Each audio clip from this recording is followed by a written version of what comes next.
శ్రీ గురుభ్యో నమ. హరి ఓం.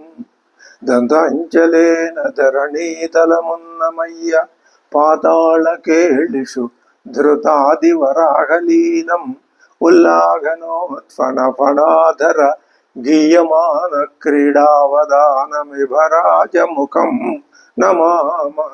అమరీ కబరీ భార భ్రమరీ ముఖరీకృతం దూరీకరోతు దురితం గౌరీ చరణ పంకజం. ఇందీవరదళశ్యామం ఇందిరానందకందళం వందారుజన మందారం వందేగం యదునందనం. వాగర్ధావివ సంపృక్తౌ వాగర్ధ ప్రతిపత్తయే జగతః పితరౌ వందే పార్వతీ పరమేశ్వరౌ. ఆపదామపహర్తారం దాతారం సర్వసంపదాం లోకాభిరామం శ్రీరామం భూయో భూయో నమామ్యహం. బుద్ధిర్బలం యశోధైర్యం నిర్భయత్వమరోగత అజాడ్యం వాక్పటుత్వం చ హనుమస్మరణాత్ భవేత్. శ్రీ గురుభ్యో నమః. హనుమంతుడు సుగ్రీవుని యొక్క మాటల ప్రకారం ఋషిముఖ పర్వతం మీద నుంచి ఎగిరి రామలక్ష్మణులు ఉన్న ప్రదేశానికి వచ్చాడు. కవిరూపాన్ని పరిత్యజించి శఠబుద్ధిని తెచ్చుకొని దాన్ని కొంచెం సేపు ప్రార్థించి కాసేపు నా దగ్గర ఉండు అని అడిగి శఠబుద్ధిని తెచ్చుకొని, అది తెచ్చుకున్న బుద్ధే తప్ప సహజమైంది కాదు. తెచ్చుకున్నటువంటి శఠబుద్ధితో భిక్షు రూపాన్ని ధరించి ఆయన వాళ్ళిద్దరితో వాచా శ్లక్ష్ణయ సుమనోజ్ఞయ చక్కటి మృదు మధురమైనటువంటి మాటలతో వాళ్ళతో ఇలాగా అంటున్నాడు. ఏమంటున్నాడు అంటే, రాజర్షి దేవ ప్రతిమౌ తాపసౌ సంశితౌ వ్రతౌ దేశం కథమిమం ప్రాప్తౌ భవంతౌ వరవర్ణినౌ త్రాసయంతౌ మృగగణాన్ అన్యాస్య వనచారిణః పంపాతీరరుహాన్ వృక్షాన్ వీక్షమాణౌ సమంతతః ఇమాం నదీం శుభజలాం శోభయంతౌ తపస్వినౌ ధైర్యవంతౌ సువర్ణాభౌ కౌయువాం క్షీరవాససౌ నిశ్వసంతౌ వరభుజౌ పీడయంతా విమా ప్రజాః సింహ విప్రేక్షితౌ వీరౌ సింహాతి బల విక్రమౌ శక్రచాపనిభే చాపే గృహీత్వా శత్రుసూదనౌ శ్రీమంతౌ రూపసంపన్నౌ వృషభశ్రేష్ఠ విక్రమౌ హస్తిహస్తోపమభుజౌ ద్యుతిమంతౌ నరర్షభౌ ప్రభయా పర్వతేంద్రోయం యువయోరవభాసితః రాజ్యార్హౌ అమరప్రక్షౌ కథం దేశమిహాగతౌ పద్మపత్రేక్షణౌ వీరౌ జటామండలధారిణౌ అన్యోన్య సదృశౌ వీరౌ దేవలోకాదివాగతౌ యద్యదృచ్ఛయేవ సంప్రాప్తౌ చంద్రసూర్యౌ వసుంధరాం విశాల వక్షసౌ వీరౌ మానుషౌ దేవరూపిణౌ సింహస్కంధౌ మహోత్సాహౌ సమదా వివగో వృషౌ ఆయతాశ్చ సువృత్తాశ్చ బాహవః పరిఘోపమాః సర్వభూషణ భూషార్హాః కిమర్థం న విభూషితాః ఉభౌ యోగ్యావహం మన్యే రక్షితుం పృథివీమిమాం ససాగర వనాం కృత్స్నాం వింధ్యమేరు విభూషితాం అని అంటూ మొట్టమొదట ఉపక్రమం ఆయన,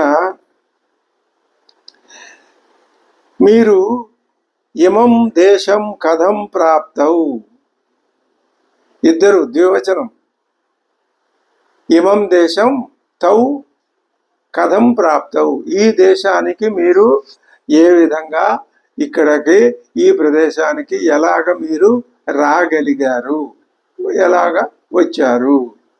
మీరు ఇంకా ఏమని అడుగుతున్నాడు అంటే ఇంకొక మాట, కౌయువాం రెండో మాట అడిగాడు, ఈ ప్రదేశానికి ఎలా వచ్చారు, కౌయువాం మీరలు ఎవరు అని అడిగాడు. ఈ రెండు ప్రశ్నలు అడుగుతున్నాడు హనుమంతుడు. అయితే ఈ రెండు కూడా ద్వివచనంలోనే అడిగాడు. ఇంకా మిగిలినటువంటి ఆ వర్ణన ఆ రామలక్ష్మణులు ఇద్దరిని చూసి ఆయన ఇంకా తన మనసులో ఉన్నటువంటి భావాల్ని చక్కగా వర్ణించి శ్రీరామచంద్రుడు లక్ష్మణుల యొక్క రూప సౌందర్యాన్ని చెప్తున్నాడు. ఎట్లాగా అన్ని ద్వివచనాల్లోనే ఉన్నాయి.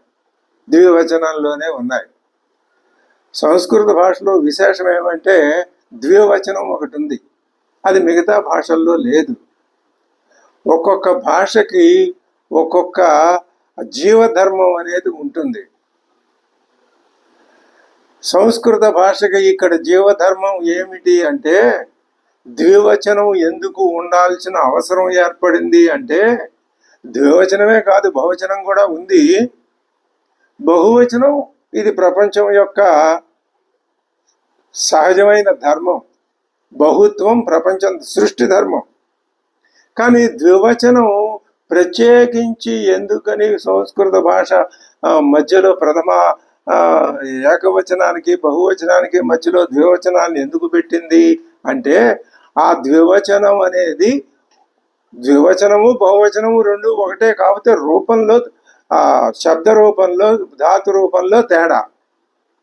ఎందుకని ద్వివచనాన్ని పెట్టింది అంటే, సృష్టిలో మీరు రెండు ఉన్నాయి అనుకుంటున్నారు, రెండు లేవు. అసలు మొట్టమొదట ఉన్న ఏకవచనం ఒకటే ఉంది, రెండు లేవు, మూడు అంతకంటే బహువచనం కూడా లేవు. ఈ మూడు కానీ ఈ రెండు కానీ మూడు కంటే ఎక్కువ కానీ వచ్చి ఒకటిలో అవి ప్రవిలాపనం అయిపోవలసిందే అనే అంతరార్థాన్ని లోపల పెట్టుకొని ద్వివచనాన్ని ప్రత్యేకించి చూపించింది. అది వేదమే ఆ విధమైనటువంటి ధర్మాన్ని ప్రదర్శించింది. అదే విషయాన్ని సంస్కృత భాష, లౌకిక సంస్కృత భాష కూడా వివరించింది. వైదిక సంస్కృత భాష ముందే చెప్పింది. అది ద్వివచనం యొక్క ప్రాముఖ్యత. ద్వి లేదు, మీరు ద్వి ఉంది అనుకుంటున్నారు. జీవుడు ఆత్మలు రెండు అనుకుంటున్నారు, జీవాత్మ పరమాత్మ అనే ద్వివచనం కాదు, అది ఏకవచనమే. ఇదే ద్వివచనాన్ని ఎత్తి చూపించటానికి, మన కళ్ళ ఎదురుకుండా చూపించటానికి ముఖ్య కారణం సంస్కృత భాష. కొన్ని భాషలు దాన్ని సంస్కృత భాషను అధ్యయనం చేస్తాయి కాబట్టి మళ్ళీ తమ భాషలోకి తెచ్చిపెట్టుకోవటం ఎందుకని ఇది వీటి జీవధర్మం, ఇది వీటికి చారిత్రకమైనటువంటి లక్షణాలు వీటికి ఉన్నాయి. కౌయువాం మీరిద్దరు ఎవరు, ఈ కథం ఇమం దేశం ప్రాప్తౌ ద్వివచనంలోనే ఉంది. ఈ దేశానికి ఎలా వచ్చారు? ఇప్పుడు ఈ మాటలన్నీ హనుమంతుడు చెప్పినటువంటి ప్రతి మాట మొదలుపెట్టిన దగ్గర నుంచి ఆపేసే వరకు అంతా సునిశ్చితంగా పరిశీలించాడు శ్రీరామచంద్రుడు. పరిశీలించి ఆయన తన అభిప్రాయాన్ని చక్కగా స్పష్టంగా వివరించాడు. అంటే హనుమంతుడిని ఆయన మాటలు చెప్పే విధానం, ఆయన ఉపయోగించే మాటలు, ఆ మాటల్ని ఉచ్చరించే విధానం, ఉచ్చరించేటప్పుడు ఆ ఉదాత్త అనుదాత్త స్వరిత స్థితి, మరి బిగ్గిరిగా చెప్పటం, నెమ్మదిగా చెప్పడం, వినపడేటట్టు చెప్పడం, వినపడకుండా ఉండేటట్టు చెప్పడం, మధ్యమ స్థాయిలో చెప్పడం, మందర స్థాయి, తీవ్ర స్థాయి, ఇలాంటి వాటిల్ని కాకుండా సరి అయినటువంటి విధానంలో చెప్పటం. ఆ చెప్పేటప్పుడు కళ్ళల్లో ముఖంలో ఏ విధమైన భావాలు, శరీరం మొత్తం మీద ఏ విధమైన భావాలు కనిపిస్తున్నాయి, ఇవి వేదంలో ఏ విధంగా చెప్పబడ్డాయి, అవి ఇక్కడ మనకు కనిపిస్తున్నాయా లేదా అనే విషయాన్ని కూడా శ్రీరామచంద్ర ప్రభు నిశితంగా పరిశీలించాడు. ఆయన పరిశీలిస్తాడని ఆ హనుమంతుల వారికి తెలుసును. తెలిసినా తెలియకపోయినా ఆయన సహజ ధోరణిలో చెప్పాడు అనుకోవచ్చు. ఆ ధోరణి ఇదే, ప్రశంసా పాత్రమైన ధోరణే హనుమంతుడి వాక్ వైభవ విలాస వర్ణనం. ఇప్పుడు ఆయన అంటున్నాడు, రాజర్షి దేవ ప్రతిమౌ, మీరిద్దరూ రాజర్షులతో దేవతలతో సమానమైన వాళ్ళు. తాపసౌ, తాపస వృత్తిలో ఉన్నవాళ్ళు.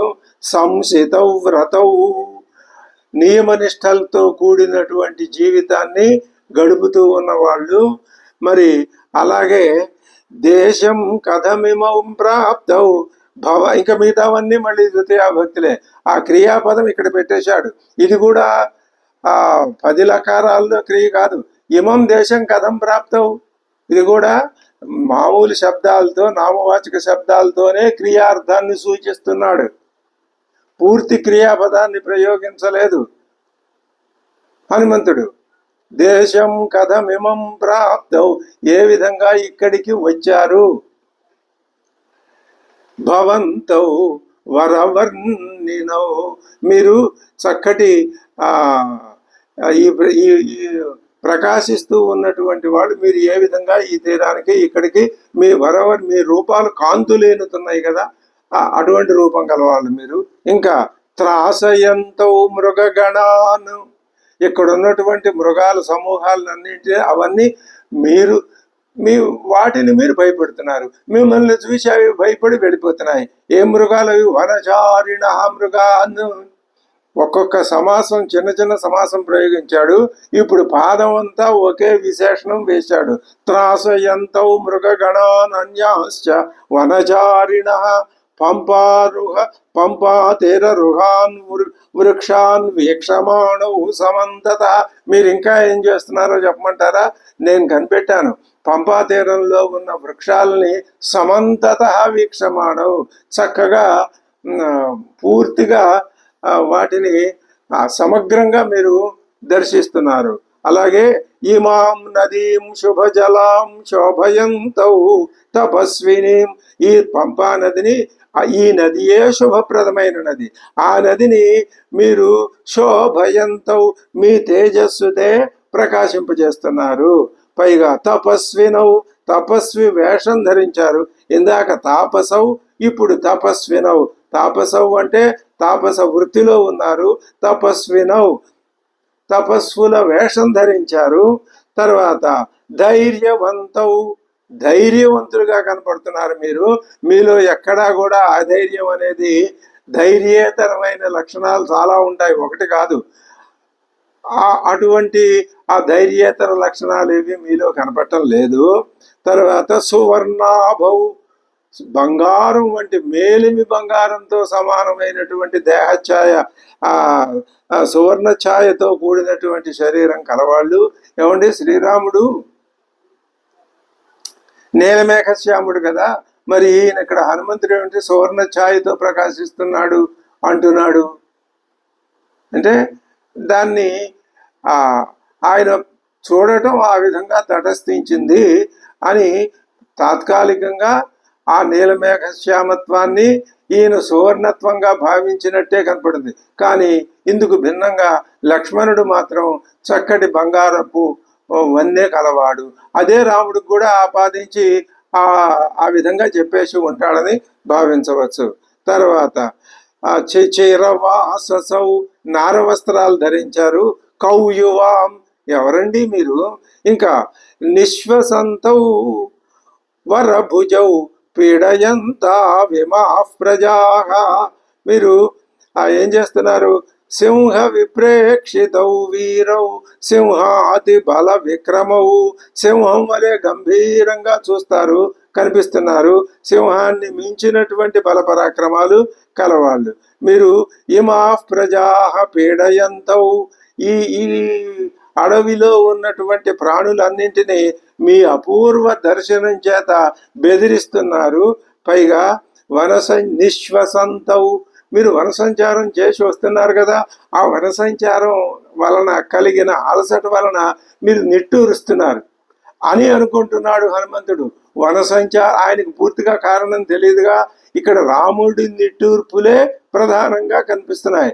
లక్ష్మణుడి వర్ణాన్ని బట్టి రాముణ్ణి కూడా అలా చేసి చెప్పటం, ఇక్కడ రాముడు నిశ్వసిస్తూ ఉంటే లక్ష్మణుడు కూడా నిశ్వసిస్తున్నాడని అనుకోవడం, ఇద్దరినీ కలిపి ఒకే క్రియతో చెప్పటం, ఇద్దరినీ కలిపి చెప్తున్నాడు కాబట్టి అక్కడ స్వర్ణ ప్రతిమవు దేహ ఛాయవు అన్నాడు.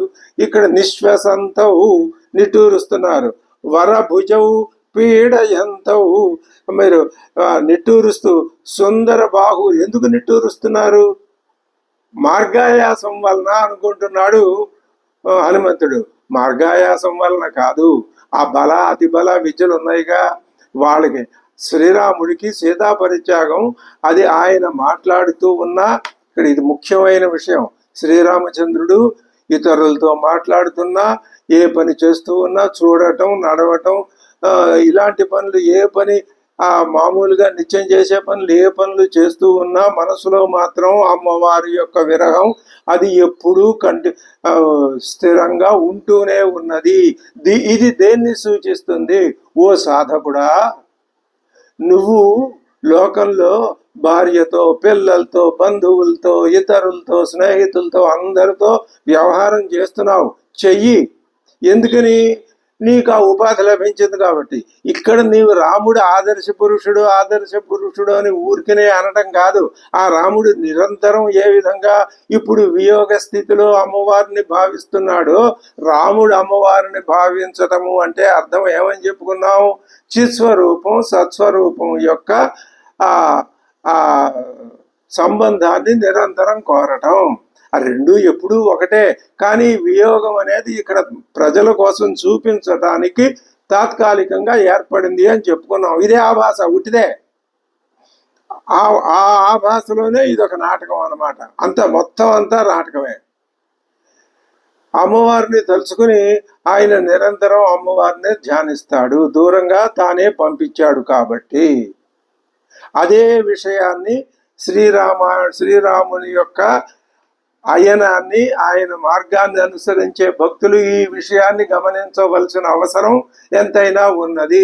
నిత్యం మనసుని రెండు భాగాలు చేసుకుని ఒక భాగంలో ఎప్పుడూ సచ్చిత్ స్వరూపం యొక్క స్మరణ ఉంటూనే ఉండాలి. మిగతా ఇది ఈ విధమైనటువంటి ఇదే సాధన అంటే. ఇంతకంటే వేరే సాధన లేదు. మీరు ఏ విధమైన ఇంకా అనేక రకాలైనటువంటి విధానాలు ఉన్నాయి కదా, మనం ఎప్పుడూ వాటి జోలికి పోవటం లేదు. మనం అంతా కేవలం అద్వైత విధానంలోనే శంకర భగవత్పాదుల యొక్క ప్రస్థానత్రయ భాష్యంలో వారు ఏమి సూచించారో ఆ సూచించినటువంటి విధానంలోనే వెళుతున్నాం కాబట్టి మిగిలినటువంటి విధానాల్ని మనం స్పృశించడం లేదు. వాటి సంగతి మనకి అనవసరం ఏమి. కాబట్టి ఇప్పుడు ఆయన నిశ్వసంతవు, అది నిశ్వసనం, అందుకు ఆయన నిశ్వసించాడు. కానీ హనుమంతుడు ఈ విధంగా చెప్తున్నాడు. ఏమంటున్నాడు? పీడయంత విమా ప్రజా, మీ దర్శనం చేత ఈ ప్రాణులన్నింటినీ బెదిరిస్తున్నారు. సింహ విప్రేక్షితవు, ప్రేక్ష చూపు, సింహం యొక్క చూపులు, సింహం ఎలా చూపులు చూస్తుందో సింహ అవలోకనం, అటువంటి సింహంలాగా గంభీరంగా మీ చూపులు ఉన్నాయి. సింహాతి బల విక్రమవు, సింహాన్ని మించినటువంటి బల పరాక్రమాలు మీలో కనిపిస్తున్నాయి. శక్ర చాప నిభే చాపే గృహీత్వా శత్రుసూదనవు, మీరు చాపాలు గ్రహించారు. కోదండం విల్లులు ఉన్నాయి. అవి ఎలా ఉన్నాయి? ఇంద్రధనుస్సు లాంటి విల్లులు ధరించారు. తర్వాత శత్రుసూదనవు, మీరు శత్రువుల యొక్క గర్వాన్ని అణిచివేసే స్వభావం మీలో కనిపిస్తోంది. శ్రీమంతవు, కాంతిమంతులుగా మీరు కనిపిస్తున్నారు. రూపసంపన్నవు, సుందరమైనటువంటి అందమైన ఆకారాలు కనిపిస్తున్నాయి. వృషభ శ్రేష్ఠ విక్రమవు, శ్రేష్టమైనటువంటి ఆబోతుల యొక్క పరాక్రమం, ఆ బలం, ఆ అతిశయమైన బల గర్వం ఎలా ఉంటుందో అటువంటి బలం కలవాళ్ళుగా మీరు టీవీగా ఆ వృషభం యొక్క నడకలాగా మీ నడక కనుక.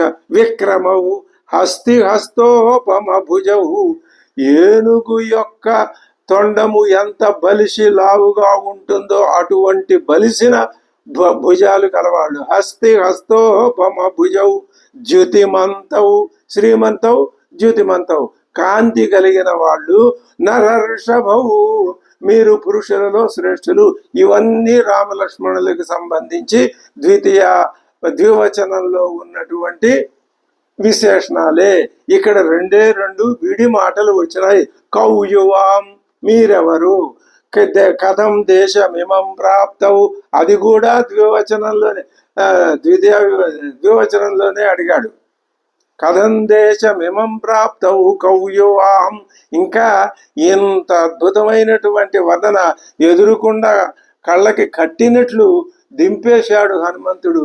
ఇది హనుమంతుడు శ్రీరామచంద్రుణ్ణి లక్ష్మణ స్వామిని మొట్టమొదట చూసినప్పుడు చేసినటువంటి అద్భుతమైన భౌతిక వర్ణన. ఇదంతా భౌతిక వర్ణనే.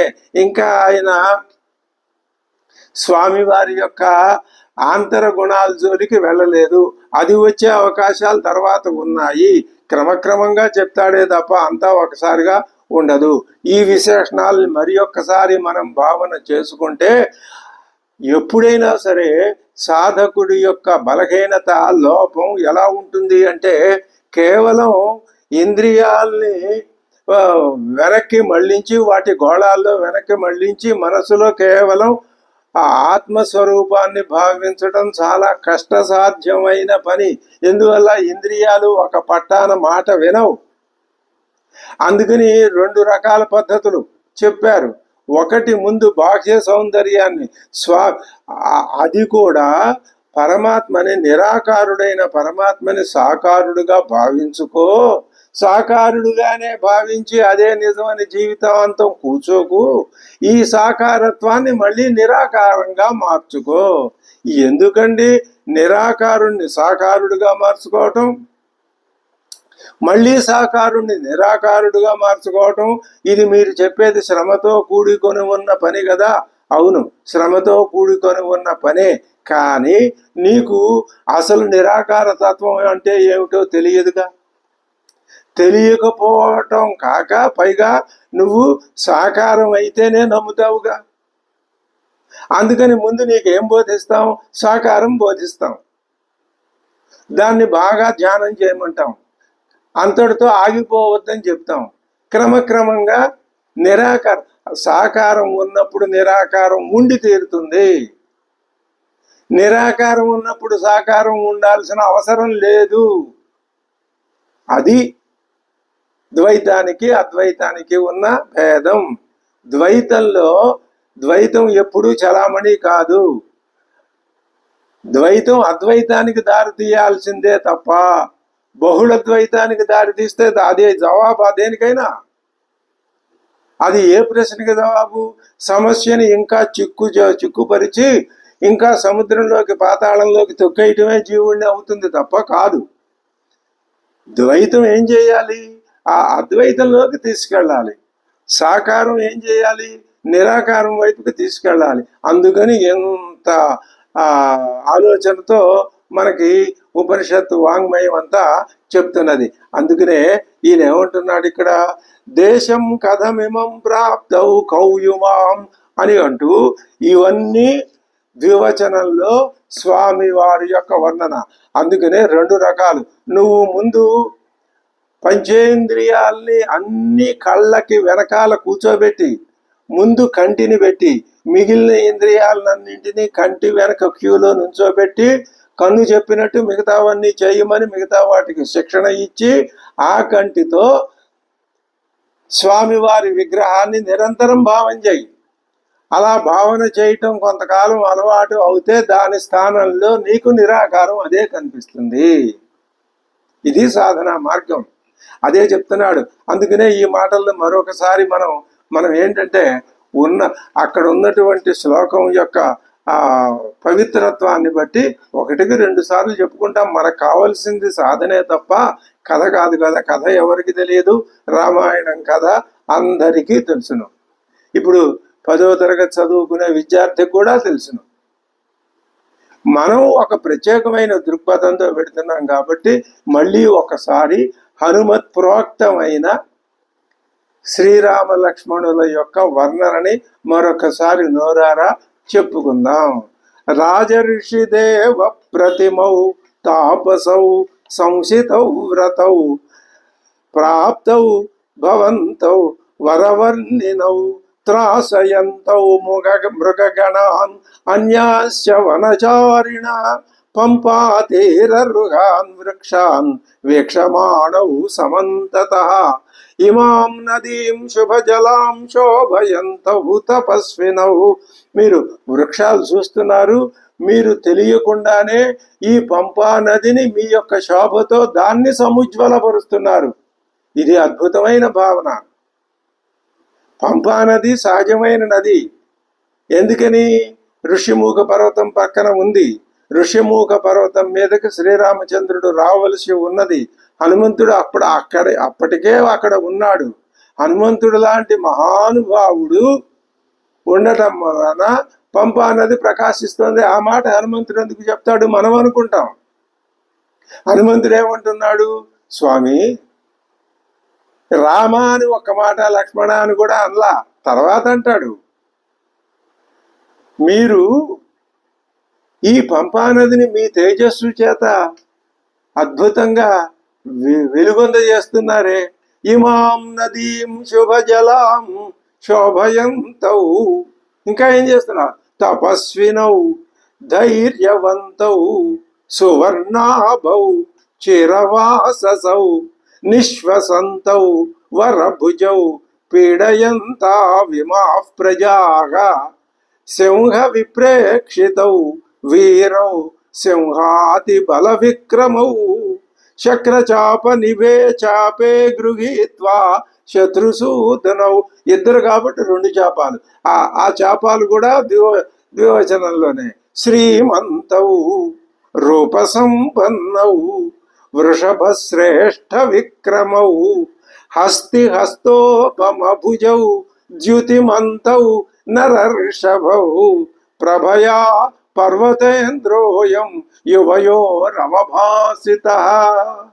మీ చేత యువయో ప్రభయా, మీ యొక్క తేజస్సు చేత ఇందాక పంపా నదే కాదు, ఈ పర్వతాన్ని కూడా పంపా నది సమీపంలో ఉపచ్చక ప్రదేశంలో ఉన్నటువంటి ఈ ఈ పర్వతాన్ని కూడా మీరు ఏం చేస్తున్నారు? పర్వత అవభాసిత, పర్వతం కూడా ప్రకాశింపజేయబడుతుందయ్యా. ఇది సామాన్యమైనటువంటి దృష్టి ఉన్న మానవుడు చెప్పగలిగిన మాట కాదు. ఎంతో సుకృతం ఉండాలి, ఎంతో జ్ఞానం ఉండాలి, ఎంతో స్వస్వరూప జ్ఞానం ఉండాలి. అది లేకపోతే ఇంతటి చక్కటి భావనలు రావు. ఇవన్నీ గమనిస్తున్నాడు శ్రీరామచంద్రుడు. ఇంకా ఏమంటున్నాడు? రాజ్యార్హవు. అది మీరు చూస్తే నిజంగా రాజ్యాన్ని పరిపాలించడానికి కావలసినటువంటి అర్హతలు మీరు కనిపిస్తున్నాయి. అమర ప్రేక్షవు అంటే దేవతల వలె మీరు ప్రకాశిస్తున్నారే. కథం దేశమిహాగతౌ, ఈ ప్రదేశానికి ఎలా వచ్చారు? ఇది మూడో మాట. కౌయువాం కథమిమం దేశం ప్రాప్తౌ. ఇక్కడ ఏమంటున్నాడు? కథం దేశమిహ ఆగతౌ. ఆగతౌ అన్నాడు, ఇందాక ప్రాప్తవు అన్నాడు. మధ్యలో మళ్ళీ మొట్టమొదట అన్నటువంటి ఆ క్రియ మళ్ళీ ఇక్కడ వేశాడు. కథం దేశమిహ ఆగతౌ పద్మపత్రేక్షణౌ, తామర రేకుల వంటి కన్నులు కలవారు. అలాగే వీరౌ, వీరులు. జటామండల ధారిణౌ, జడలు బాగా జటామండలాలు విరివిగా విస్తారంగా ఉన్నటువంటి జడలుతో నిండిన కేశపాశం కలిగిన వారు. తర్వాత అన్యోన్య సదృశౌ వీరౌ, మీరు ఇద్దరు ఒకరితో ఒకరు సమానంగా ఉన్నారే, ఒకరికొకరు సాటి అయిన వీరుల్లా ఉన్నారు. మీరిద్దరూ ఒకే రకంగా ఉన్నారు చూస్తే. అలాగే దేవలోకాదిహ ఆగతౌ, మిమ్మల్ని ఇద్దరిని చూస్తే మీరు ఈ మానవ లోకానికి చెందిన వారిలాగా కనపట్టలేదు నాకు. దేవలోకాదిహ ఆగతౌ, దేవలోకం నుంచి దైవికంగా భూమికి దిగి వచ్చినటువంటి సూర్య చంద్రుల వలె ఉన్నారు. యదృచ్ఛయేవ సంప్రాప్తౌ చంద్ర సూర్యౌ వసుంధరాం, ఎదురుచేయ దైవికంగా దేవలోకంలో నుంచి భూమికి దిగి వచ్చిన సూర్యచంద్రుడు ఆయనే. సూర్యుడిలో ఉండి నియమించేది, చంద్రుడిలో ఉండి నియమించేది పరమాత్మే. అంటే పరమాత్మ యొక్క స్వరూపాన్ని కనిపెట్టాడని ఇప్పటికీ మనకి స్పష్టంగా అర్థమవుతోంది. హనుమంతుడు కనిపెట్టాడనే విషయం. లేకపోతే నువ్వు సూర్యుడివి అంటే సూర్యుడు నీ వలననే జీవిస్తున్నాడు, సూర్యుడు నీ వలననే ఉంటున్నాడు. నీవు లేకపోతే సూర్యుడు లేడు, సూర్యుడు లేడు, చంద్రుడు లేడు, భూమి లేదు, ఏదీ లేదు, పంచభూతాలు లేవు, ఏమీ లేవు. నువ్వు ఉంటేనే అన్నీ ఉన్నాయి. బంగారం ఉంటేనే నెక్లెస్లు, వడ్డాణాలు, ఉంగరాలు ఇవన్నీ ఉంటాయి. బంగారం లేకపోతే ఇవన్నీ ఎక్కడున్నాయి? మట్టి లేకపోతే కొండ, మూకుడు, చట్టి ఇవన్నీ ఉంటాయి. మట్టి లేకపోతే ఇవన్నీ ఉండవు. నువ్వు ఉంటేనే సూర్యుడు, అందుకనే నువ్వే సూర్యుడివి. సూర్యుడే నేల మీదకి దిగొచ్చాడా? చెప్పడు వాల్మీకి సూటిగా. మామూలుగా చెప్పవలసిన విషయం చెప్తే దాన్ని బట్టి మనం గ్రహించాలి. విశాల వక్షసౌ, విపులమైన రొమ్ము కలిగిన వాళ్ళు మీరు. తర్వాత వీరౌ మానుషౌ దేవరూపిణౌ, మానవులే గాని దేవతా స్వరూపంలో ఉన్నట్టుగా ఉన్నారు. సింహస్కంధౌ, సింహం యొక్క మూపు వంటి మూపు కలిగిన వాళ్ళు. మహోత్సాహౌ, మహా ఉత్సాహం కలిగిన వారు. సమదా వివగో వృషౌ, మదించిన ఆంబోతుల్లాగా ఉన్నారు మీరు. కథం ఈ దేశమిహాగత, ఈ ప్రదేశానికి మీరు ఎలా వచ్చారు? కథం ప్రాప్తం, ఎలా వచ్చారయ్యా? ఇప్పుడు ఈ మాటలు కూడా మరొకసారి మనం చెప్పుకోవచ్చు. ఇమాం నదీం శుభజలాం శోభయంతౌ తపస్వినౌ ధైర్యవంతౌ సువర్ణాభౌ కౌయువాం చేరవాససౌ నిశ్వసంతౌ వరభుజౌ వీరపీడయంతా విమాః ప్రజాగా శకసింహ విప్రేక్షితౌ వీరౌ సింహాతి బల విక్రమౌ శక్రచాప నిభే చాపే గృహీత్వా శత్రుసూదనౌ శ్రీమంతౌ రూపసంపన్నౌ వృషభశ్రేష్ఠ విక్రమౌ హస్తి హస్తోపమభుజౌ ద్యుతిమంతౌ నరర్షభౌ ప్రభయా పర్వతేంద్రోయం యువయోరవభాసితః. కొద్దిగా వాక్య విన్యాసంలో చిన్న మార్పు చూపించాడు. అన్నీ అక్కడ ఆ ద్వివచనాల్లో పేర్కొని ఇక్కడ కొంచెం దాని యొక్క వాక్య విధానం కొంచెం మార్చాడు. మళ్ళీ మామూలుగా వస్తున్నాడు. రాజ్యార్హావమర ప్రక్షౌ కథం దేశమిహాగతౌ పద్మపత్రేక్షణౌ వీరౌ జటామండలధారిణౌ అన్యోన్య సదృశౌ వీరౌ దేవలోకాదివాగతౌ యదృచ్ఛయేవ సంప్రాప్తౌ చంద్రసూర్యౌ వసుంధరాం విశాల వక్షసౌ వీరౌ మానుషౌ దేవరూపిణౌ. వీరవ్ వీరవ్ అని 3 సార్లు వచ్చిందేమి అని అనుకోవక్కర్లేదు. ఆ వీరవ్ అనేది అంతకు ముందున్న పదం యొక్క అర్థాన్ని వివరించి చెప్పేది. మూడు సందర్భాల్లో 3 వేర్వేరు ఘట్టాల్లో చెప్పబడినటువంటి ప్రయోగింపబడినటువంటి పదం వీర అనే పదం అక్కడ. సింహస్కంధౌ మహోత్సాహౌ సమదా వివ గోవృషౌ ఆయతాశ్చ సువృత్తాశ్చ బాహవః పరిగోపమాః. మీ భుజాలు ఎలా ఉన్నాయి తెలుసా? ఆయతాశ్చ సువృత్తాశ్చ, గుండ్రంగా ఉన్నాయి. ఆయతాశ్చ ఆజాను బాగా పొడవుగా ఉన్నాయి. బాహవ పరిగోపమాః సర్వభూషణ భూషార్హాః కిమర్థం న విభూషితాః. గుండ్రంగా ఉన్నాయి మీ యొక్క బాహువులు. ఇనుప పరిగోపమాః, పరిగలు అంటే గుదియలు, ఇనప గుదియల్లాగా ఉన్నాయి మీ బాహువులు. అంత గట్టిగా, అంత బలంగా, అంత సుందరంగా ఉన్నాయి. సర్వభూషణ భూషార్హా, మీ యొక్క బాహువులకి అన్ని భూషణాలు అలంకరించుకోవటానికి కావలసినటువంటి యోగ్యత, ఆ అలంకారార్హత మీ బాహువులకి ఉన్నది. కిమర్థన్న విభూషిత, ఎందుకని మీరు ఆభరణాలు పెట్టుకోలేదయ్యా? ఆభరణాలు పెట్టుకుంటేనే, పెట్టుకోకపోయినా ప్రకాశించే మీ బాహువులు ఆభరణాలు పెట్టుకుంటే ఇంకా ప్రకాశిస్తాయి కదా. అంటే మీ బాహువులు ఎలా ఉన్నాయి, ఆభరణస్య ఆభరణం అన్నట్లుగా భూషణాలకు కూడా అలంకారం. మీ మీ భుజాలకి అలంకారాలు పెడితే మీ భుజాలు అలంకరింపబడతాయని కాదు, ఆ అలంకారానికి అలంకారం, ఊరికినే అలంకారం అక్కడ ఏది ఆలంబనం లేకుండా అక్కడ పెడితే దాని అందమా ఏముంది, ఏమీ లేదు. అదే మీ భుజాలకు పెట్టారు అనుకో, ఆ వాటికి అందం వస్తుంది. మీ భుజాలను ఆశ్రయించడం వల్ల మీ ఆ ఆభరణాలకి అందం వస్తుంది. వాటికి ఆభరణాలు ధరింపజేసి ఆభరణత్వం ఎందుకని మీరు వాటికి ప్రకాశింప చేయలేకపోతున్నారు? లేదా దృష్టి దోషం కలగకుండా ఇటువంటి బాహ సౌందర్యాన్ని అలంకారాలతో కప్పేయాల్సింది. లోకంలో ఎవరైనా ఆ పని చేస్తూ ఉంటారు, మీరు అలా ఎందుకు చేయలేదయ్యా? లేదా మమ్ము పరవశుల్ని చేయటానికి ఆభరణాలు చే కప్పివేయబడిన మీ సౌందర్యం చాలు.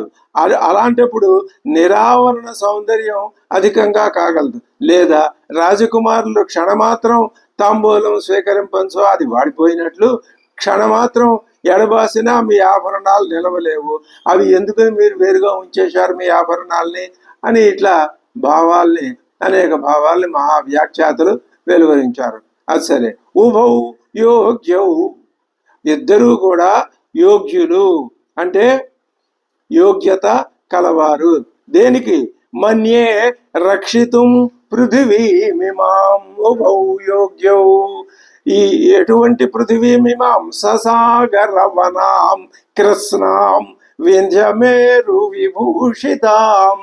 వింధ్య పర్వతం చేత, మేరు పర్వతం చేత అలంకరింపబడినటువంటి భూమండలాన్నంతటినీ, సాగరం చేత పరివేష్టింపబడినటువంటి భూమండలాన్నంతటినీ పృథివీం ఇమాం రక్షితుం ఉభౌ యోగ్యౌ ఇది అహం మన్యే, నేను అనుకుంటున్నాను. అంటే అర్థమేమి? సూర్యుడిలో ఉండి సూర్యుడిని నియమించేది, చంద్రుడిలో ఉండి చంద్రుడిని నియమించేది యమయతి, భూమిలో ఉండి భూమిని నియమించేది. భూమిని నియమించడం అంటే భూమి యొక్క ఉత్పత్తి, స్థితి, లయం ఈ మూడు మీ అధీనంలోవి, పరమాత్మ అధీనంలోవే. కాబట్టి మీరు పరమాత్మ, సూర్య చంద్ర భూమి ఈ మూడింటిని నిలబెట్టేది మీరే అనే అద్భుతమైన భావాన్ని ప్రకాశింపజేస్తున్నాడు. కాబట్టి హనుమంతుడు శ్రీరాముణ్ణి ఇద్దరు అంటున్నాడు. కానీ ఇక్కడ మనం ఇంకొక విషయాన్ని తప్పనిసరిగా అంగీకరించాలి. అలాగా అని చెప్పి లక్ష్మణుని యొక్క ప్రాముఖ్యతను తగ్గించటం కాదు. ఇందులో ఆయన దృష్టి ప్రధానంగా రాముడి మీదనే. రాముడిని చెబితే లక్ష్మణుని చెప్పినట్టే. లక్ష్మణుని వేరే చెప్పక్కర్లేదు, ద్వివచనం చెప్పక్కర్లేదు. ద్వివచనం దారి తీస్తుంది దేనికి? ఏకవచనానికి. ఇందాక చెప్పుకున్న ఆ విధానంగాను రైటే. ఇప్పుడు ఈ విధానంగా మనం ద్వివచనం దేంట్లో వెళ్ళి కలిసిపోవాలి? ఏకవచనంలో కలిసిపోవాలి. కానీ బహువచనంలో ఎలా కలిసిపోతుందండి ద్వివచనం? బహువచనంలో ద్వివచనం ఒకటిగా ఉంటుంది. ఇది అద్భుతమైనటువంటి భావన. మళ్ళీ చూద్దాం. ద్వివచనం, ఏకవచనం, ద్వివచనం, బహువచనం మూడు ఉన్నాయి. ద్వివచనం మధ్యలో ఉంది. ఇది దేంట్లో కలిసిపోవాలి? ఏకవచనంలో కలిసిపోతే ఏమవుతుంది? ఏకశేష, ఒకటే మిగులుతుంది. ఏదది మిగిలేది? అదే. ఏది మిగలాలో అదే మిగులుతుంది. ఈ రెండేమవుతుంది? ఒకటైపోతుంది. అలా కాదండి, ఈ ద్వి వెళ్ళి బహులో కలవచ్చు కదా, ఇటుపక్క ఉంది కదా, దాంతో కలవచ్చు కదా. కలవచ్చు, కలిస్తే అది వేరే ఉంటుంది. వేరే ఉంటే ఇది వేరే ఉంటుంది, అది వేరే ఉంటుంది. ఎక్కడికక్కడ రెండు కలిస్తే ద్వి. కాబట్టి ఇప్పుడు బహులో ద్వి కలవదు. ద్వి దేంట్లో ఏకమైపోతుంది? ఏకంలో ఏకమైపోతుంది. కాబట్టి ద్వివచనం యొక్క ప్రయోజనం ఇది అని సంస్కృత భాష దాన్ని మనకి చూపిస్తున్నది అని మనం గ్రహిస్తే ఇందులో దోషం ఏమీ ఉండదు. అదే అంటున్నాడు, ఉభౌ యోగ్యావహం మన్యే రక్షితుం పృథివీమిమాం ససాగరవనాం కృత్స్నాం వింధ్యమేరు విభూషితాం. ఈ మాట అనేసరికి మనకు ఒక విషయం గుర్తుకు రావాలి. ఆయన అంటాడు, తర్వాత చెప్తాడు ఏమని? ఋగ్వేదంలో బ్రహ్మావా ఇదమేక ఏవాగ్రే ఆసీత్ అనే మంత్రం ఉంది. అందులో అదేం చెప్తోంది? మొట్టమొదట ఉన్నది బ్రహ్మే, ఆత్మే, ఏక ఏవ, ఒకటిగానే ఉన్నది. అది ఏం చేస్తోంది? సృష్టి స్థితి లయాదులు తెలియకపోతే మీరు ఈ పృథివిని కాపాడగలరు అని చెప్పలేడు. యజుర్వేదంలో ఋగ్వేదంలో మంత్రం ఏం చెప్పింది? బ్రహ్మావా ఇదమేక ఏవాగ్రాసీత్, ఒక్కటే బ్రహ్మ. అక్కడ బ్రహ్మ అంటే సగుణ బ్రహ్మ అని అర్థం చెప్పుకోవచ్చు. ఎందుకని? ఇదంతా అక్కడ బ్రహ్మ ఉంది అని. అదే నిర్గుణ బ్రహ్మ అయితే పరమాత్మే. ఇప్పుడు ఈయన ఈ ఋగ్వేదంలో పండితుడు అనే విషయాన్ని తర్వాత మనకి స్వామివారు ఆయనకు సర్టిఫికెట్ ఇస్తాడు, యోగ్యతాపత్రం. అద్భుతమైన యోగ్యతాపత్రాలు ఇచ్చాడు హనుమంతుడికి శ్రీరామచంద్రుల వారు. ఆయన తెలియకుండానే పరీక్ష పెట్టి ఒక్కొక్క పరీక్ష ఏదో 100 మార్కులు ఒక పరీక్ష పేపర్ పెట్టినట్టు ఒకటే ప్రశ్న ఉంటుంది పేపర్లో. 20, 10, 15 ప్రశ్నలు ఉండవు. All questions carry equal marks ఇలాంటివి ఏమి ఉండవు. ఒక్కటే ప్రశ్న, నువ్వు ఎంతైనా జవాబు రాయి.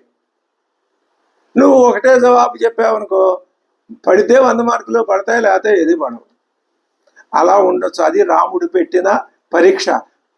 పెడుతున్నాను నీకు పరీక్ష అని చెప్పకుండా పెట్టిన పరీక్ష. ఈయన తాను పరీక్ష రాస్తున్నాడని తెలియకుండా రాసిన పరీక్ష జవాబు. ఇది మొట్టమొదట శ్రీరామచంద్రుడు హనుమంతుణ్ణి పట్టుకొని కదిపి చూస్తున్నాడు. ఆయన యొక్క శక్తియుక్తులు ఏమిటా అని ఆయనకు ముందే తెలుసును. అయినా ప్రత్యక్షంగా ఇక్కడ మనకు చూపిస్తున్నాడు. సాధారణంగా ప్రశ్నలు రాసే విద్యార్థులు క్లాస్ రూమ్లో కూర్చుని పరీక్షలు రాస్తే బయట వాళ్ళు చూడరు. కానీ ఇది ఓపెన్ ఎగ్జామినేషన్ అన్నమాట.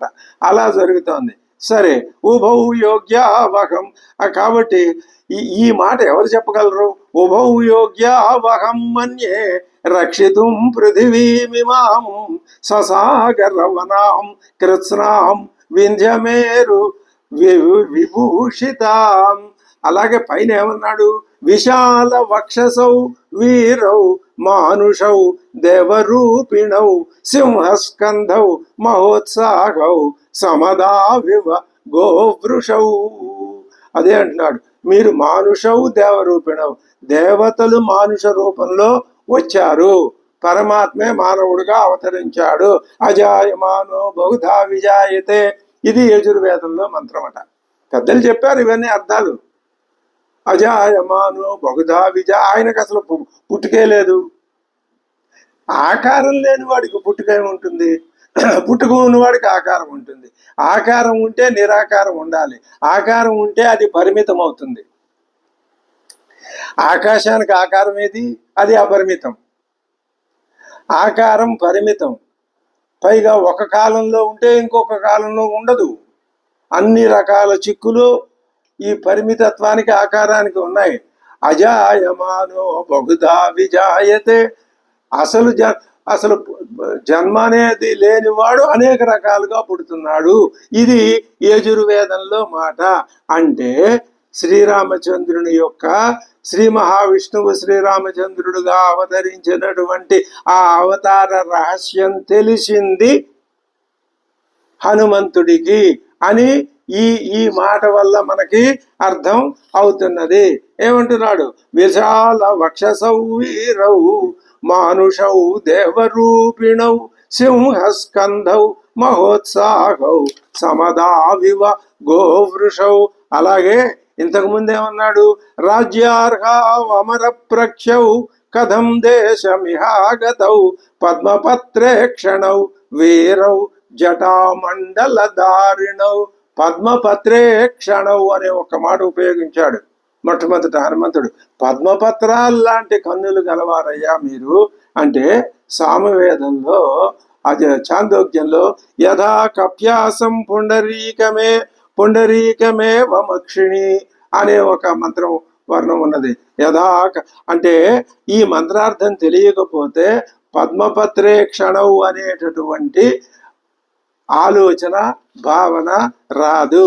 కాబట్టి సామవేదంలో సంపూర్ణ అధికారం ఉన్నది. అలాగే అజాయమానో బహుధా విజాయతే అనే మంత్రార్థాన్ని తన సొంత మాటలు, యూజ్ యువర్ ఓన్ వర్డ్స్ అన్నట్టుగా తన సొంత మాటల్లో ప్రయోగించి చెప్పాడు. అందువల్ల యజుర్వేదంలో ప్రావీణ్యం.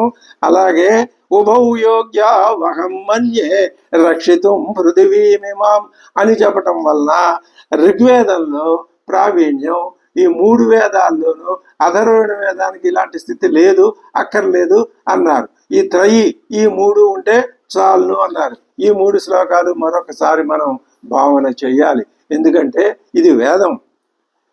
రాజ్యార్హావమర ప్రఖ్యౌ కథం దేశమిహాగతౌ పద్మపత్రేక్షణౌ వీరౌ జటామండలధారిణౌ అన్యోన్య సదృశౌ వీరౌ దేవలోకాదివాగతౌ యదృచ్ఛయేవ సంప్రాప్తౌ చంద్రసూర్యౌ వసుంధరాం విశాలవక్షసౌ వీరౌ మానుషౌ దేవరూపిణౌ సింహస్కంధౌ మహోత్సాహౌ సమదావివ గోవృషౌ ఆయతాశ్చ సువృత్తాశ్చ బాహవః పరిగోపమాః సర్వభూషణ భూషార్హాః కిమర్థం న విభూషితాః ఉభౌ యోగ్యావహం మన్యే రక్షితుం పృథివీమిమాం ససాగరవనాం కృత్స్నాం వింధ్యమేరు విభూషితాం ఇమే చ ధనుషి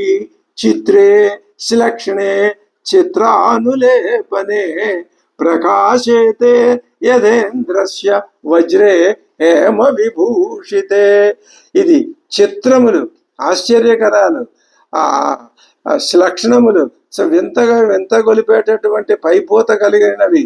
ప్రకాశేతే యథేంద్రస్య, బంగారు పూతతో అలంకరింపబడినటువంటి దేవేంద్రుని వజ్రాయుధంలాగా ప్రకాశించే మీ యొక్క ఈ ఆయుధాలు ఉన్నాయే, ధనుషి, ఈ 2 ధనుసులు, ఇవి వింతగొలిపేటటువంటి అనులేపనాలు, పైపూత కలిగినవి. ఈ ధనుస్సులు బంగారు పూతతో ఉన్న వజ్రంలాగా ఉన్నాయి. సంపూర్ణ నిశితైర్బాణై తూణాశ్చ శుభదర్శనాగా, మీ యొక్క తూణములు, అమ్ముల పొదులు నిశితైర్బాణై సంపూర్ణ, పదునైన బాణాలు మీ అమ్ముల పదుల్లో ఉన్నాయి. మీ బాణాలు భయంకర దర్శనాలు కాదు, శుభ దర్శన. అదేమిటి? బాణం భయంకర దర్శనమే కదా, బాణం వచ్చి గుచ్చుకుంటే ప్రాణాలు పోతాయి కదా. ఎందుకని శుభ దర్శనం అంటున్నాడు? శ్రీరామ బాణం ప్రాణాలు తీసేది కాదు, అజ్ఞానాన్ని పోగొట్టేది. ఇది మనం గ్రహించవలసినటువంటి అతి ముఖ్యమైన విషయం. ధనుర్గృహీత్వ ఉపనిషదం అని చెప్పాడు. ఓంకారం, శ్రీరాముడి బాణం ఏది? ఓంకారమే. ఓంకారం ప్రాణం తీస్తుందా? అజ్ఞానాన్ని తీస్తుంది. అది దృష్టిలో పెట్టుకుని హనుమంతుడు చెప్పే మాట సంపూర్ణ నిశితైర్బాణై తూణాశ్చ శుభ దర్శనాః జీవితాంతకరైర్ఘోరై శ్వసద్భిరివపన్నగై. కానీ తెలియని వాళ్ళకి చూస్తే అవి ఎలా ఉన్నాయి అంటే భయంకరమైన బుసలు కొట్టే పాముల్లాగా కనపడతాయి రాక్షసులకి. కథా ప్రకారం ప్రయోగిస్తే ప్రాణాలు తీస్తాయి. కథ వేరు, కథ చెప్పే అర్థం వేరు, అంతరార్థం వేరు. మహాప్రమాణౌ విస్తీర్ణౌ తప్తహాటక భూషితౌ ఖడ్గావేతౌ విరాజేతే నిర్ముక్త వివపన్నగౌ. నిర్ముక్తములైన పన్నగాల్లాగా ఉన్నాయి మీ ఖడ్గాలు, కుబుసం విడిచిన సర్పాల్లాగా ఉన్నాయి. మహాప్రమాణం, ఎంత పొడుగున్నాయి బాబు. అలాగే విస్తీర్ణం, వెడల్పు ఎక్కువగా ఉన్నాయి. తప్త హాటక భూషితౌ, మేలిమి బంగారంతో అలంకరింపబడినటువంటి ఈ ఖడ్గావేతౌ, ఈ 2 ఖడ్గాలు విరాజేతే. ఇక్కడ ఖడ్గాల్ని కూడా ద్వివచనంలో చెప్పాడు, శ్రీరామలక్ష్మణుల్ని ద్వివచనంలో చెప్పాడు ఇంతకు పూర్వం దాకా. ఏవం మాం పరిభాషంతం కస్మాద్వై నాభిభాషత. ఏమయ్యా మహానుభావులారా, నేను ఇంత అనర్గళంగా మిమ్మల్ని గురించి చూసింది చూసినట్టు, చెప్పింది చెప్పకుండా అంతరార్థంతో కలిసిన వేదమూర్తుల్లాగా మిమ్మల్ని వర్ణించానే. మరి మీరు మధ్యలో ఎందుకని మీరు మాట్లాడుతున్నా, మీరు నాతో ఎందుకని అలా చూస్తున్నారేమి? దేవాలయంలో భగవంతుడు అక్కడ ఉన్నటువంటి వేదవేత్తలు ఆ పూజారులు మంత్రాలతో స్తుతిస్తుంటే ఆయన ఏమన్నా మాట్లాడతాడా? ఏమీ మాట్లాడు. ఆ స్తుతులు వింటాడు, వినలేదని అనుకోవడానికి వీల్లేదు, వింటాడు. అలాగే స్వామివారు కూడా ఈ హనుమంతుని యొక్క స్తుతిని మొత్తాన్ని అలా వింటున్నాడు, ఆనందంతో వింటున్నాడు. అయినా సీతా వియోగం ఆయన మనసులో ఒక పక్క ఉంది. ఎంతవరకు ఉంటుంది? మళ్ళీ అమ్మవారితో సమాగమం కలిగేదాకా ఉంటుంది. ఆ తర్వాత ఉండదా అండి? ఉండదా అంటే మామూలుగా కథాపరంగా ఉండదు, కానీ ఏకత్వ భావన ఉంటుంది. అప్పటిదాకా ద్వైధీ భావన ఉండవచ్చును.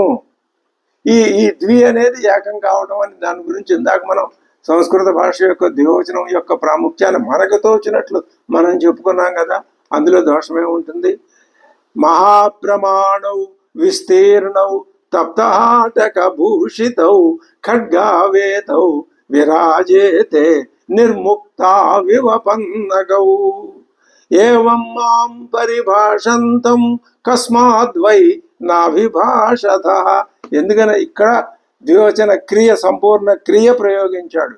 నా అభిభాషతః, ఎందుకని మీరు నాతో పలకట్లేదు, అలా ఉండిపోయారు అని. పోని ఆగాడా? ఆగల. వాళ్ళకి మాట్లాడే అవకాశం ఇచ్చాడా? ఇవ్వల. ఇది మాట్లాడటంలో ఒకానొక విచిత్రమైన పద్ధతి. మాట్లాడటంలో పద్ధతులు ఉంటాయి. ఒక మహా ఉపన్యాసకుడైనటువంటి వక్త 100 మంది ఉన్నటువంటి సభలో నిశ్శబ్దం రాజ్యం వేలే, ఎవ్వరూ కదలను కూడా కదలరు. ఆయన ఒక్కడే ఉంటాడు. ఆ ముందు మైక్ ఉంటుంది. ఆయన మాట్లాడటం మొదలు పెడితే ఎలా ఉంటుంది? ఆ సభ అంతా కూడా ఆయన మాటల్లో లీనమైపోతుంది. ఆయన ఎలా కావాలంటే అలా ఆ సభని అటు ఇటు కదిలించేస్తాడు. కాసేపు ప్రశంస, అది ఎన్ని రకాలైన విన్యాసాలు చూపిస్తాడో అన్ని రకాల విన్యాసాలు చూపిస్తాడు ఆ గొప్ప వక్త. ఆ నైపుణ్యం కలవాడు. ఇక్కడ హనుమంతుడు కూడా అదే నైపుణ్యం చూపిస్తున్నాడు. ఇది వాల్మీకి రచన చమత్కారం. ఆ మాట అంటవెందుకు, మళ్ళీ మొదలు పెట్టడం ఎందుకు? అది ఒక గమ్మత్తు.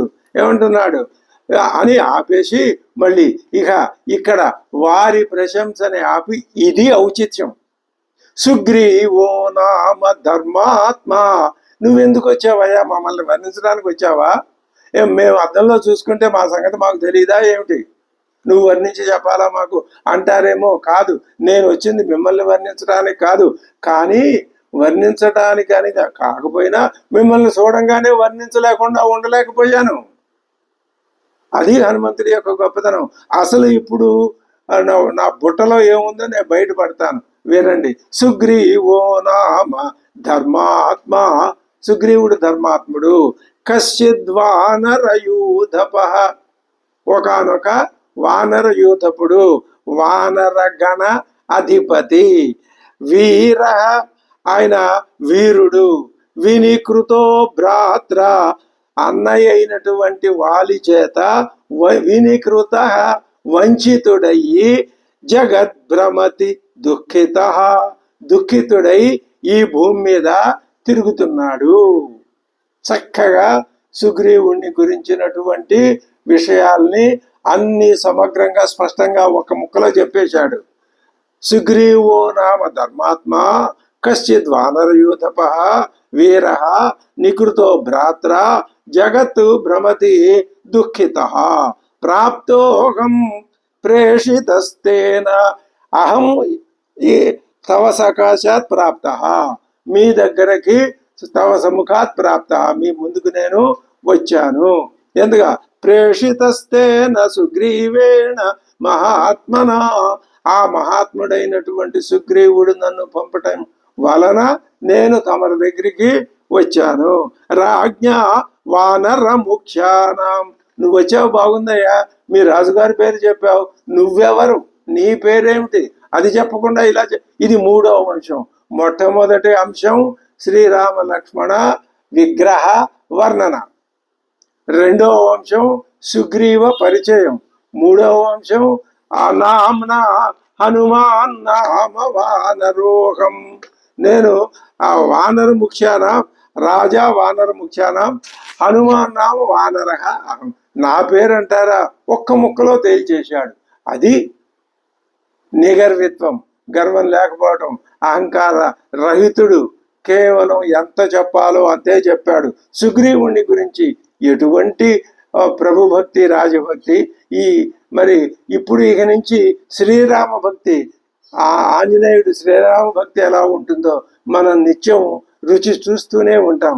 ఆ రామభక్తిలో పడిపోతే హనుమంతుడు మన తీసుకెళ్ళి అందులో ఆ తీయటి తేనె లాంటి రామభక్తిలో ముంచితే దాంట్లో నుంచి మనం అసలు బయటపడాల్సిన అవసరం ఉండదు, అందులోనే ఉంటాం మనం. ప్రాప్తోహం ప్రేషితస్తేన సుగ్రీవేణ మహాత్మన రాజ్ఞా వానర ముఖ్యానాం మహాత్మన హనుమాన్ నామ వానరః యువాభ్యాం సహ ధర్మాత్మా సుగ్రీవ అన్నీ చెప్పావు, మమ్మల్ని వర్ణించావు, మీ రాజుగారిని గురించి చెప్పావు, నీ పేరేదో ఒక ముక్కలో చెప్పు, ఎందుకు వచ్చావు అని ప్రయోజనం ఉండాలిగా.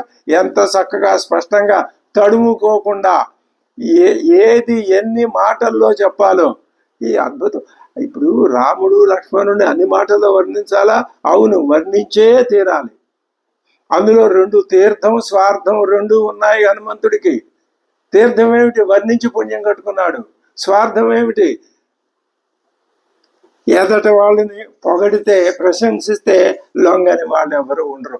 భగవంతుడు కూడా లొంగాల్సిందే. ఇంకా ఇప్పుడు తనని గురించి హనుమంతుడు ఎంత పొగిడితే శ్రీరాముడు నీతో నీ మాటనే విన్ను, నువ్వెవరు ఇలా అంటాడా అనే అవకాశం ఉందా? తన మొత్తం అవతారంతో సహా తన గురించి అన్ని ఆయన ఏకరువు పెట్టాడే, అన్ని అర్థం చేసుకున్నాడే. అలాంటి వాడిని స్వీకరిస్తాడా, వ్యతిరేకిస్తాడా, తిరస్కరిస్తాడా? స్వీకరించాలి. కాబట్టి తన యొక్క భక్తి భావాన్ని చెప్పుకున్నాడు, శ్రీరాముడికి ఆనందాన్ని కూడా కలిగించాడు. ఇది హనుమంతుడి యొక్క వాంగ్ నైపుణ్యం, వాక్చాతుర్యం. వరుసని ఏ విషయాన్ని మధ్యలో తనని గురించి చెప్పడం మానేశాడా? అబే, మానలేదు. హనుమాన్ నామ వానరః అన్నాడు. ఇప్పుడేమంటున్నాడు? ఎందుకు వచ్చావయ్యా నువ్వు అంటే, యువాభ్యాం సహా మీ ఇద్దరితో ధర్మాత్మ సుగ్రీవః సఖ్యమిచ్చతి. ఆ ధర్మాత్ముడైనటువంటి సుగ్రీవుడు మీతో స్నేహం కోరుతున్నాడండి. తస్యమాం సచివం విత్తం వానరం పవనాత్మజం. నేను పవనాత్మడు. మీ తండ్రి ఎవరయ్యా? మా తండ్రి గారు వాయుదేవుడు. నన్ను పవనాత్మజుడు అంటారు. అది నా యొక్క అర్హత. నన్ను వానరుణ్ణి నేను. మరి సచివం విత్తం, ఆయన మనస్సు తెలిసినటువంటి ఆ సుగ్రీవుని యొక్క మంత్రిని నేను. ఆయన వాయుకుమారుడైన వానరుణ్ణి. భిక్షు రూప ప్రతిచ్ఛన్నం, నేను భిక్షు వేషం ధరించే వచ్చాను. ఎందుకు వచ్చానంటే సుగ్రీవ ప్రియ కామ్యయా, సుగ్రీవుడికి ప్రియం చేయటం కోసం వచ్చాను. ఋష్యమూకాత్ ఇహ ప్రాప్తం కామగం కామరూపిణం. అటువంటి నన్ను హనుమంతంగా అవేగి తెలుసుకోండి. నేను కామరూపుణ్ణి. ఏ రూపం కావాలంటే ఆ రూపం పొందగలను. ఆ భవిష్యత్తులో మనకు తెలుస్తాయి. అణిమా గరిమా జైవ లఘిమా తథా ఇవ అష్టసిద్ధులు కలిగిన మహానుభావుడు. ఆయన భిక్షు వేషాన్ని ధరించి ఋష్యముఖం నుంచి ఇక్కడికి వచ్చాను. నేను ఎక్కడికి కామగం, ఎక్కడికైనా వెళ్ళగలను. కామరూపిణం, ఏ రూపాన్నైనా నేను భరించగలను. ఏవముక్త్వాతు హనుమాన్ తౌ వీరౌ రామలక్ష్మణౌ వాక్యజ్ఞో వాక్యకుశల పునర్నో వాచకించన. అంతే, చెప్పదలుచుకున్న విషయం అయిపోయింది. ఇంకా చెప్పాల్సింది లేదు. అన్ని ప్రయోజనాలు నెరవేర్చుకున్నాడు. చెప్పవలసిన విషయం అంతా స్పష్టంగా చెప్పేశాడు. పునర్నో వాచ, ఇంకొక మాట, ఇంకే మాట మాట్లాడినా అది అనవసరం అయ్యి అది రసాభాస అయిపోతుంది. ఏతచ్చుత్వా వచస్తస్య రామో లక్ష్మణమబ్రవీతు. ఈ మాటలు విని రాముడు లక్ష్మణుడితో అంటున్నాడు. ప్రహృష్టవదన. ఇంత మాటలు వినేసరికి శ్రీరాముడు ఎలా ఉన్నాడు? ఆయన ముఖం ప్రహృష్టవదన. ఆయన ముఖం అంతా ఆనందంతో, సంతోషంతో, భక్తితో, గౌరవంతో, ప్రేమతో, ఆప్యాయతతో నిండిపోయింది. ఎవరి మీద? హనుమంతుడి మీద. ప్రహృష్ట వదన శ్రీమాన్. ఆ శోభ అనితర సాధ్యం. పరమాత్మ శోభ అంటే లోకంలో ఉన్న శోభ అక్కడే పుట్టిందని అర్థం. ఆ శోభని ఇక్కడ ఒక ముఖ్యమైన విషయం మనం స్మరించాలి. ప్రహృష్ట వదన శ్రీమాన్. శ్రీమాన్ శోభాయుతమైనటువంటి వాడు. ఇది ఎక్కడ కనపడుతుంది? మీరు రామాయణం చదివి ఇది ఎవరు రాశారు అంటే వాల్మీకి రాశాడని చెప్తారు. ఎందుకని? అందులో వాల్మీకి కనిపిస్తాడు. శాకుంతలం చదివి ఇది ఎవరు రాశారు అంటే కాళిదాసు రాశాడు అని చెప్తారు. ఎందుకని? ఆయన ఆ శాకుంతలంలో కనిపిస్తాడు. అలాగే ఈ సృష్టిని చూసి ఎవరు కనిపిస్తారు అని అడిగితే పరమాత్మ కనిపిస్తున్నాడు అని చెప్తారు. ఎందుకని? పరమాత్మ హస్తం మొత్తం సృష్టిలో కనిపిస్తోంది కాబట్టి. ఎక్కడ కనపడుతోందండి? మాకేం కనపట్టలేదా? మీ కళ్ళకి శిక్షణ ఇవ్వండి. ప్రతి మనిషిలో జీవవంతుడైన ప్రతి మనిషిలో కూడా ఏదో ఒక విధమైన ముఖంలో, శరీరంలో ఎంతటి రూపవిహీనుడైనా సౌందర్యం ఉండి తీరుతుంది. ఆ సౌందర్యమే పరమాత్మ. ఇది అద్భుతమైనటువంటి విషయం. దాన్ని ఇంతమంది తెల్లవారు లేస్తే నిద్రపోయేదాకా పదులు వందల్లో మనం మనుషులను చూస్తాం. మనుషులు కాదు ప్రధానం, వాళ్ళల్లో ఉన్నటువంటి పరమాత్మ సౌందర్యం. అదే ఇక్కడ చెప్తున్నాడు. ఏం చెప్పాడు ఇక్కడ? శ్రీమాన్. ఆ శ్రీని చూడాలి. ఆ శ్రీయే సీతమ్మ. ఆ శ్రీకి రూపం వస్తే ఆ సీతమ్మ వారు. ఆకారం ధరిస్తే, ఆకారం నిరాకారం అయితే సంపద, అది కాంతి. ఆ కాంతి ఎక్కడుంది? పరమాత్మలోనే ఉంది. జ్ఞానమే కాంతి. జ్ఞానం కాంతి విరజమ్ముతూ ఉంటుంది. జ్ఞానాన్ని మించిన కాంతి లేదు. అందుకనే ప్రకృష్టి. ఇది ఇప్పుడు ఇంకొకసారి మనం చెప్పుకోవాలి. అంతటా ఆ శ్రీని చూడగలగటమే మన సాధన. అదే మోక్షం. ఆ భావనతో ఈ శరీరాన్ని విడిచిపెట్టేస్తే అదే భావన స్థిరమైపోతుంది తప్ప వేరొకటి కాదు. ప్రహృష్ట వదన శ్రీమాన్ భ్రాతరం పార్శ్వత స్థితం. పక్కనే ఉన్నాడుగా ఆ లక్ష్మణుడితో అంటున్నాడు ఆయన. ఆ స్వామివారు ఏమంటున్నాడు? సచివోయం కపీంద్రస్య సుగ్రీవస్య మహాత్మన. మహాత్ముడైన సుగ్రీవుడికి ఈయన మంత్రి అండి. ఎవరనుకుంటున్నావు? ఈ వచ్చిన మహానుభావుడు పెద్ద మనిషి, సుగ్రీవుని యొక్క మంత్రి. తమేవం కాంక్షమాణస్య. నేను ఆ సుగ్రీవుడినే కలుసుకోవాలని కోరుతున్నాను. అదృష్టవశాత్తు ఆ సుగ్రీవుడి యొక్క మంత్రే మామాంతికముపాగత.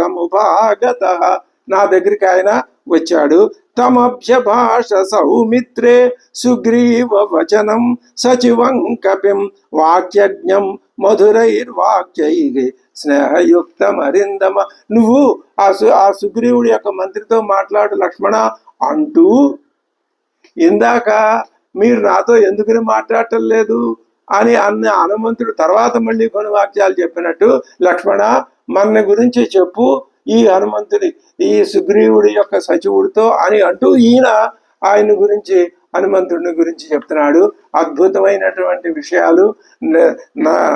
నానృగ్వేద వినీతస్య. ఇది ఇప్పటిదాకా హనుమంతుడు స్వామివారిని ప్రశంసించడం కనిపించింది మనకి.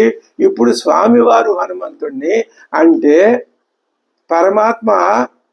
జీవాత్మ పరమాత్మని ప్రశంసించాడు. పరమాత్మ జీవాత్మని ప్రశంసించి జీవాత్మ నాయన నువ్వు నేను ఒకటే అని ఆ ప్రశంస దారి తీసే విధానానికి తీసుకెళ్తాడు. అది ఎలా ఉంటుందో మనం తర్వాత పరిశీలిద్దాం. స్వస్తి.